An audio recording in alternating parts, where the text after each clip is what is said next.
पैसे दो। आज मैंने अंडा दिया है और कल हमारे अंडे से बच्चा निकलेगा। क्या तुझे अपने बच्चे की फिक्र नहीं है? जो कहा है वो करो, मुझे उल्टी सीधी बातें ना सुनाओ। अब तो मैं तुझे पैसे नहीं देने वाली। जा, जो कुछ करना है कर ले। पास में पड़ी हुई छड़ी उठाकर कालू कौवा गोरी कौवी को मारने लगता है। छोड़ो छोड़ो मुझे। आजकल तो बड़ी काई काई करने लगी है। मैं अभी जाकर अपने भाई को बताती हूँ, वो पूछ लेगा तुम्हें। गोरी कौवी गुस्से में घर से निकल जाती है। जब देखो अपने भाई का बोलकर डराती है मुझे। थोड़ी देर बाद कालू कौवे की अकल ठिकाने आ जाती है और वो रानू चिड़िया के पास जाता है। चिड़िया, मुझे बचा लो, वो गोरी मुझसे लड़ाई कर कर अपने भाई को बुलाने गई है। तुमने आज फिर मारपीट की होगी। मैंने तो दारू के लिए पैसे मांगे और लड़ाई शुरू हो गई। जब वो आएगी तो मैं उसे समझाऊंगी। भाई, बहुत मारा है उस कौवे ने मुझे। पहले तो पंख से मारता था, आज तो उसने मुझे छड़ी से मारा है। मैंने तो तुम्हें कब से कहा है कि सब छोड़कर मेरे पास आ जाओ, मगर तुम भी तो मेरी बात नहीं मानती। मैं कैसे आ जाऊँ भाई? मैं अपना घर और अंडा कैसे छोड़ सकती हूँ? चलो मेरे साथ, मैं देखता हूँ उसे। गोरी का भाई गुस्से में उसे साथ लेकर गोरी के घर जाता है। कालू कौवा तो घर में ना था। भाई, वो आने ही वाला होगा। मेरा पूरा बदला लेना उस कालू कौवे से। बाहर खिड़की से कान लगाई कालू कौवा ये सब सुन रहा था। मैं उसे जान से ही मार दूंगा, छोड़ूंगा नहीं मैं उसे। ये सुनकर कालू कौवा फिर से भागा चिड़िया के पास जाता है। चिड़िया चिड़िया, वो मुझे मार देगा, गोरी का भाई मुझे मार देगा, तुम उसे जाकर रोको। कालू भैया, अब तो रात हो गई है। आप ऐसा करें कि आज की रात आप मेरे घर में ही सो जाएं। सुबह होगी तो मैं तुम्हें अपने साथ लेकर जाऊंगी। फिर कालू कौवा रानू चिड़िया की बात मान लेता है। कालू का बच्चा अभी तक आया नहीं, लगता है उसे मालूम हो गया है कि वो आज मुझसे बहुत पीटेगा। भाईजान, वो बहुत चालाक है। वो मेरे भाई से डरकर ही घर नहीं आया। आधी रात को कालू कौवा उठ कर खिड़की से बाहर देखता है। गोरी, एक बार माफ कर दे, तो मैं फिर ऐसा कभी नहीं करूँगा। बस गुस्सा आ गया था, गलती हो गई मुझसे। सुबह हो जाती है।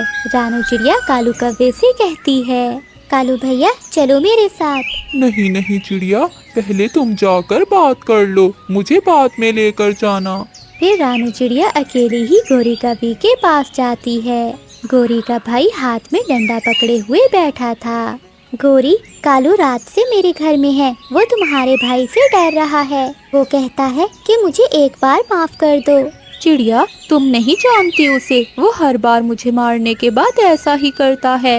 हाँ, मैं उसे छोड़ूंगा नहीं। भाई, जाने दे आप उसे। बहनों के घर बसाने के लिए सब कुछ करना पड़ता है। उसे एक बार माफ कर दो। चिड़िया, तुम कहती हो तो मैं उसे एक बार माफ करती हूँ। फिर गोरी का भाई वहाँ से चला जाता है और रानू चिड़िया कालू कौवे के पास जाती है।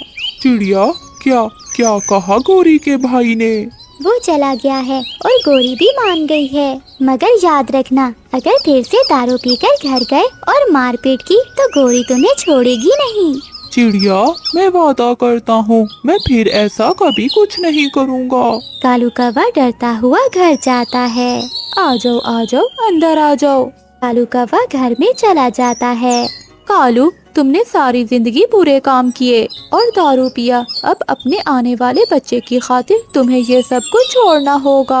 हाँ गोरी, मैं बहुत शर्मिंदा हूँ। मैं कल से ही काम पर जाया करूँगा।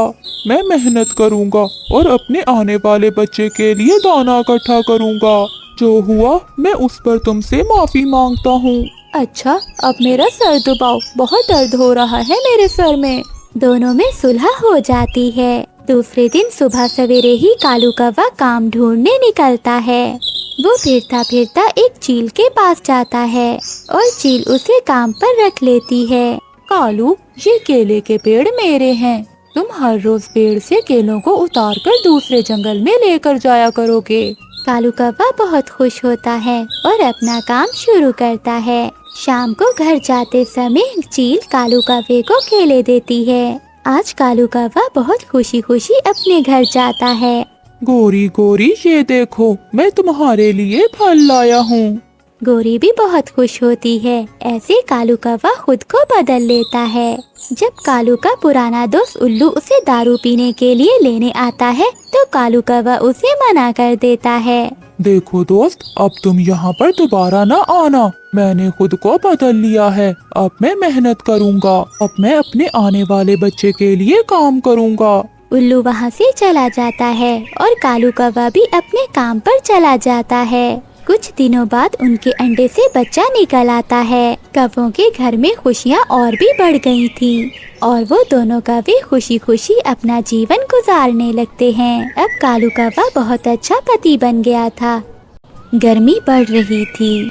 ऐसे गर्मी के मौसम में जंगल में रहने वाली नीली कौवी अपने लिए घर बना रही थी, मगर उसे घर बनाना नहीं आता था। ये काम तो बहुत मुश्किल है। मेरे पास ना सूखी लकड़ियाँ हैं और ना सूखे पत्ते। मैं शाम तक घर बनाते बनाते तो जल जाऊंगी। तभी वहीं से गुजरते हुए मिठू तोते को नीली कौवी आवाज देती है। तोते, तुम कितने सुंदर हो और तुम्हारी चोंच कितनी सुंदर है। क्या मैं सच में सुंदर हूँ? हाँ तोते, तुम तो पूरे जंगल में सबसे सुंदर हो। क्या तुम मुझे मेरा घर बना दोगे? मिठू तोता जान जाता है कि वो कभी उसकी झूठी तारीफें क्यों कर रही है। नहीं नहीं, मेरे पास टाइम नहीं है। ऐसा कहते हुए मिठू तोता वहाँ से चला जाता है। कालू, ओए कालू, उठो, जाकर जंगल से लकड़ियाँ लेकर आओ। घर की छत ठीक कर लो, धूप सीधा घर के अंदर आ रही है। कालू कालू कालू, जब देखो कालू। कालू के तो तुम पीछे ही पड़ गई हो। कभी प्यार से ही बुला लिया करो। काम धंधा तो तुम करते नहीं हो और मैं बुलाऊं तुम्हें प्यार से?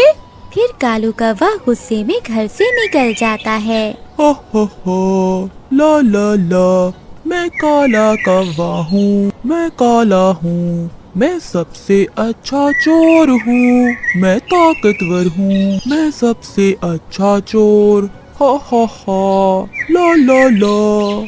कालू कौवा ऐसे गीत गाता जा रहा था कि नीली कौवी की नजर कालू कौवे पर जाती है। ये कालू कौवा तो बड़ा रोमांटिक लग रहा है। ये जरूर मेरे जाल में फंस जाएगा। फिर नीली कौवी कालू कौवे को आवाज देती है। सुनिए सुंदर कौवे, मेरी बात सुनिए।